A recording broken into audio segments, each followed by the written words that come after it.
suis Fabiola Duès, je suis colombienne, mais mariée depuis 42 ans avec un Français, donc ma vie est en France et nous avons 4 enfants et je suis encore en activité, je m'occupe de la contactologie, des lentilles de contact pour des enfants en difficulté, donc je travaille à l'hôpital Necker, à l'hôpital des 15 ans, pour aider les enfants et les personnes à mieux voir.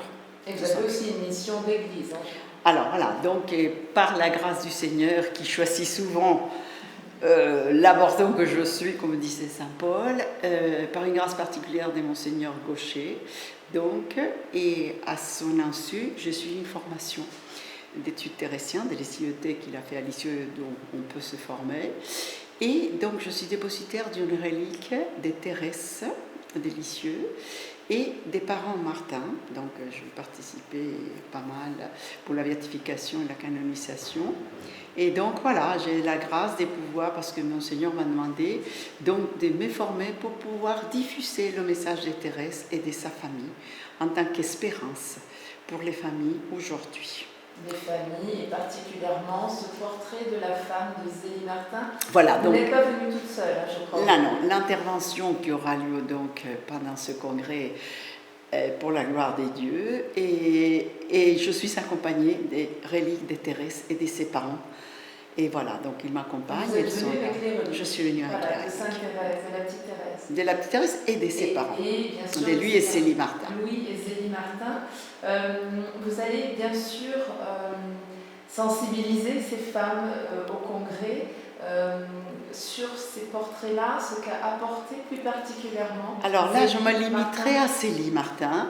Bien évidemment, je parlerai de la famille fatalement, mais c'est une femme qui, au milieu du 19e siècle, dont elle est née, a fondé une famille, malgré qu'elle pensait avoir une vocation religieuse, et qui, avant de se marier, avait monté son entreprise. Donc c'est une femme d'affaires. La dentelle d'Alençon, dont elle excellait. Et donc, une fois qu'elle s'est mariée avec lui, elle a continué. Et malgré tout, et malgré ses 9 enfants, dont 4 partis au ciel, parce que pour eux, c'était la sainteté qui était prioritaire, ils voulaient avoir des enfants pour le ciel.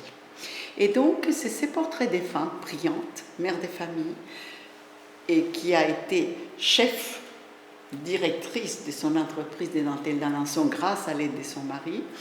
Alors, comment elle a réussi à tout concilier? Effectivement, c'est une femme extraordinaire, d'une modernité inattendue pour les femmes d'aujourd'hui qui se bagarrent entre le travail, les enfants, la prière, la vie des religieux, la vie des croyants. C'est ce que j'allais vous demander. Quel conseil vous donneriez à une femme qui ne fait que courir, qui a souvent une activité professionnelle parce que les deux travaillent à la maison et qui font 3 journées en une avec la maison, les enfants, et puis garder une vie de prière et d'intériorité? Comment faire? Absolument. C'est par la grâce de Dieu, tout simplement. Elle dormait peu. Parce qu'elle s'est levée très tôt, elle allait à la messe à 5h du matin, de 5h30, la messe des pauvres, voilà. Est-ce qu'il a porté? Est-ce qu'il a porté? Absolument. Elle était très priante, tout était prière pour elle. Elle s'occupait de ses enfants, elle était aidée bien évidemment, mais elle avait quand même 15 employés. Et ce qui est encore plus remarquable, c'est que lui, son mari qui était bijoutier horloger, a laissé son métier pour s'occuper le commerçant, le distributeur, l'organisateur de ce commerce, parce qu'elle faisait son commerce, elle dirigeait. Mais c'est lui qui l'a aidé. Donc c'est étonnant, une femme qui travaille au 19e siècle, un mari qui quitte son travail pour s'occuper celui de sa femme, et il a réussi à s'occuper de ses enfants.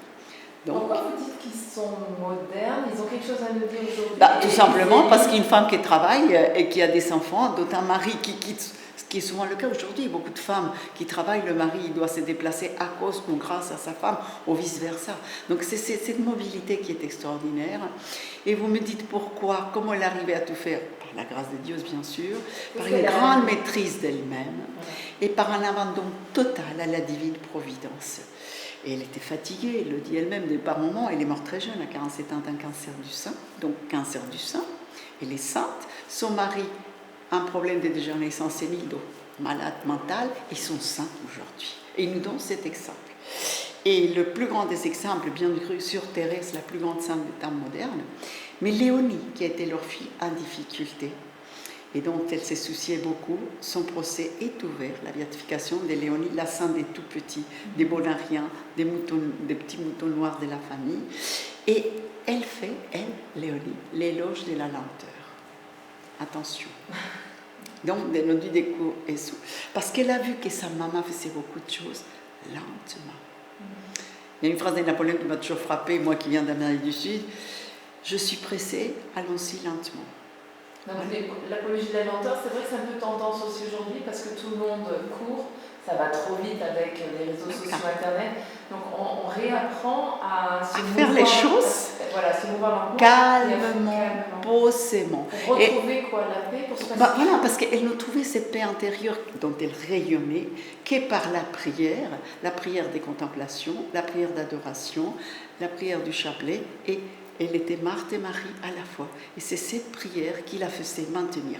Donc aujourd'hui, à la Sainte-Baume, avec Marthe et Marie, mais ça tombe à pic. Alors lorsqu'on m'a demandé d'intervenir, j'étais très heureuse de pouvoir en parler. Ça peut parler à d'autres femmes. À nous, les femmes d'aujourd'hui, toutes femmes. Donc voilà, c'est pour ça que je trouve que c'est... Une belle proposition. Une proposition excellente pour nous, les femmes d'aujourd'hui, pour les femmes du futur. Donc on peut prendre exemple la sainteté. Elle disait que la sainteté consistait à faire sortir dans l'autre ce qu'il y a de mieux malgré lui. Donc voilà, elle a réussi à le faire pour son mari, pour ses enfants, pour elle-même. Donc un éloge de la sainteté en famille, vécu par le travail, par la prière, et ce qui est à contre-courant de ce qu'on prend aujourd'hui. Merci Fabiola. Avec grand plaisir, et prions Célie pour nous, les femmes de roi. Merci. Les femmes, pardon, les filles de roi.